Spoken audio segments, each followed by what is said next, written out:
कहते हैं किस्मत कब कैसे पलट जाए कोई नहीं जानता। कभी एक आम एक कहानी लिख देता है और कभी एक जन्म पूरी दुनिया को हिला देता है। बहुत पुरानी बात है। एक राजा था जिसके पास दुनिया की हर खुशी थी, सोने के महल, हीरे मोती, शान शौकत। लेकिन एक चीज की कमी थी, औलाद। उसकी 7 रानियां थीं, लेकिन किस्मत ने उसे वारिस से वंचित रखा था। उस दौर में साधु संत के वचन भगवान के हुक्म जैसे माने जाते थे।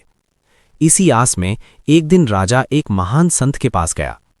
संत ने उसे 7 आम दिए और कहा, राजन, इन्हें अपनी 7 रानियों को खिला देना। बहुत जल्द तुम्हें संतान सुख प्राप्त होगा। राजा ने बिना देरी किए आम रानियों को दे दिए। 6 रानियों ने आम तुरंत खा लिए, लेकिन 7वीं रानी बगीचे में काम कर रही थी। राजा ने उसका आम पलने पर रख दिया और चला गया। तभी एक नेवला आया और उस आम को जूठा कर गया। रानी ने बिना देखे वही आम खा लिया। समय बीता और फिर वो दिन आया। 6 रानियों ने जन्म दिया सुंदर स्वस्थ राजकुमारों को। लेकिन 7वीं रानी के घर जो जन्म हुआ, उसे देखकर महल में सन्नाटा छा गया। उस बच्चे का चेहरा एक नेवले जैसा था। सब डर गए। राजा का दिल टूट गया। उसने अपने 6 पुत्रों को गले लगाया, लेकिन 7वें को कभी अपनाया ही नहीं। उसका नाम भी प्यार से नहीं बल्कि मजाक में रखा गया, नेवला। वक्त बीता।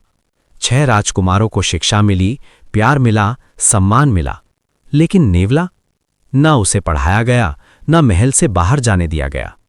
उसकी दुनिया सिर्फ उसकी मां थी। बाकी सबके लिए वो एक मजाक था।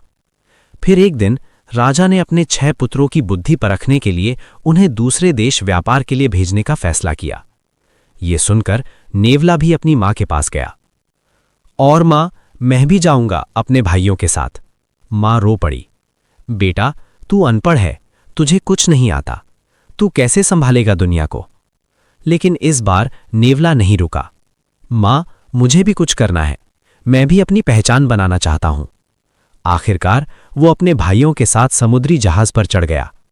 लेकिन उसके भाइयों के दिल में प्यार नहीं, नफरत थी। वो उसका मजाक उड़ाते, उसे नीचा दिखाते। और जब जहाज दूसरे देश पहुंचा तो वो उसे सोता हुआ छोड़कर चुपके से चले गए। जब नेवला जागा तो उसने देखा ना कोई अपना, ना कोई सहारा। लेकिन उसने हार नहीं मानी। वो बाजार की तरफ बढ़ा और किस्मत ने उसे एक नया रास्ता दिया। एक शाहूकार के घर उसे नौकरी मिल गई।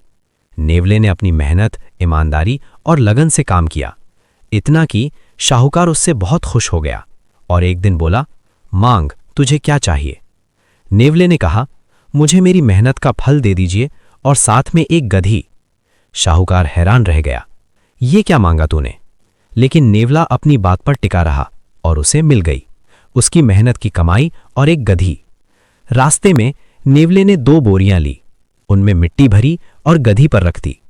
थोड़ी दूर जाने पर उसे एक औरत मिली अपनी छोटी बच्ची के साथ। औरत बोली, भाई, मेरी बेटी को अपनी गधी पर बिठा लो, ये थक गई है। नेवले ने मना कर दिया, ये बोरियां मेरा धन है, अगर किसी ने इन पर पा दिया तो ये सब मिट्टी बन जाएगा। औरत बोली, अगर ऐसा हुआ तो मैं तुझे उससे भी ज्यादा धन दिलवा दूंगी, मैं एक राजा की बेटी हूं। नेवला मान गया और जैसे ही बच्ची बोरी पर बैठी उसने पा दिया। नेवला जोर जोर से रोता हुआ बोला, देखो, मेरा सारा धन मिट्टी बन गया।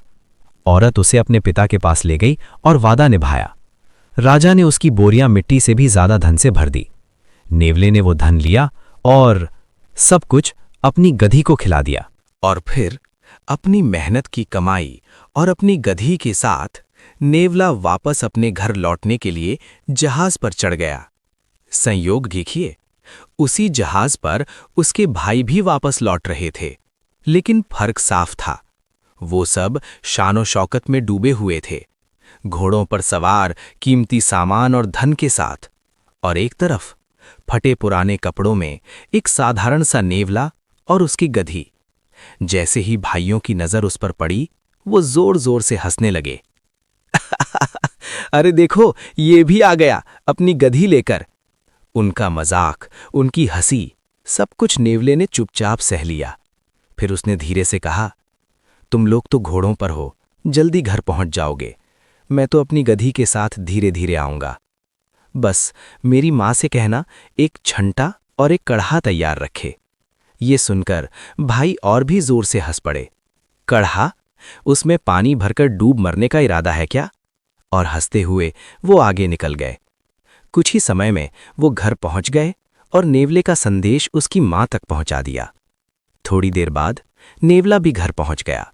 सबसे पहले वो अपनी माँ से मिला, फिर बोला, माँ, मैंने जो कहा था वो सब तैयार है ना? माँ ने हाँ में सिर हिलाया और छंटा और कढ़ा दिखाया। तभी नेवला अपनी गधी को अंदर लाया और जैसे ही उसने गधी को छंटा मारा, अचानक एक चमत्कार हुआ। गधी ने गोबर की जगह धन निकालना शुरू कर दिया। एक बार, दो बार, बार बार, और देखते ही देखते पूरा कढ़ा धन से भर गया। ये देखकर भाइयों की आंखें फटी की फटी रह गईं। ये कैसे हो सकता है? उन्होंने हैरानी से पूछा। नेवला मुस्कुराया। ये कोई साधारण गधी नहीं है, ये एक जादुई गधी है जो धन देती है। बस फिर क्या था? घमंडी राजकुमारों के दिल में लालच जाग उठा। उन्होंने नेवले से कहा, हमें ये गधी दे दो, हम अपना सारा धन, घोड़े सब तुम्हें दे देंगे। नेवला पहले मना करता रहा, लेकिन आखिरकार मान गया और भाइयों ने अपना सारा धन देकर वो गधी ले ली। अब जैसे ही उन्होंने गधी को कढ़ा के सामने खड़ा किया और छंटा मारा, तो गधी ने केवल गोबर ही किया। एक बार, दो बार, बार बार, लेकिन धन का नामो निशान नहीं। अब उन्हें समझ आ गया कि नेवले ने उन्हें बेवकूफ बना दिया।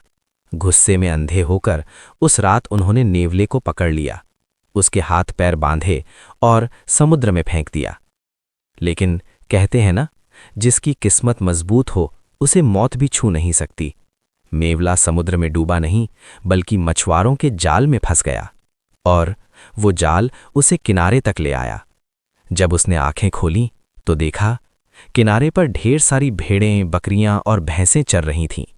चरवाहा गहरी नींद में था। नेवले में मौका देखा और उन सब जानवरों को लेकर अपने महल की ओर चल पड़ा। घर पहुंचकर उसने सभी जानवरों को खड़ा कर दिया और बोला, माँ, अब मैं इन सब का व्यापार करूंगा और एक बड़ा आदमी बनूंगा। भाई हैरान रह गए। हमने तो तुम्हें समुद्र में फेंका था, तुम जिंदा कैसे बचे और ये सब कहां से लाए? नेवला मुस्कुराया और बोला, जहां तुमने मुझे फेंका था वहां नीचे तो खजाना था, भेड़ें, बकरियां, भैंसें। मैं तो बस कुछ ही लेकर आया हूं। अगर रोज फेंकोगे तो रोज लाऊंगा। ये सुनकर भाइयों की आंखों में फिर से लालच भर गया। उन्होंने कहा, हमें भी वहां जाना है। नेवला बोला, लेकिन वहां ऐसे नहीं जाया जाता। जैसे तुमने मुझे फेंका था वैसे ही हाथ पैर बांधकर कूदना पड़ेगा। लालच में अंधे होकर उन्होंने बिल्कुल वैसा ही किया और समुद्र में कूद गए। लेकिन इस बार न कोई जाल था, न कोई सहारा। वो डूबने लगे। किसी तरह जान बचाकर बाहर आए और भागते हुए नेवले के पास पहुंचे। आंखों में शर्म और पछतावा लेकर बोले, हमें माफ कर दो भाई, तुम्हारी शक्ल ही नेवले जैसी नहीं है, तुम्हारी चालाकियां भी नेवले जैसी हैं। हम तुम्हारे मुकाबले कुछ भी नहीं। उस दिन के बाद उन्होंने नेवले को अपना असली भाई मान लिया और यहीं खत्म होती है एक ऐसे नेवले की कहानी जिसे सबने ठुकराया, लेकिन जिसने अपनी अक्ल और हिम्मत से सबको हरा दिया। अगर आपको ये कहानी पसंद आई हो तो वीडियो को लाइक ज़रूर करें और ऐसे ही दिलचस्प कहानियों के लिए हमारे चैनल को सब्सक्राइब करना ना भूलें।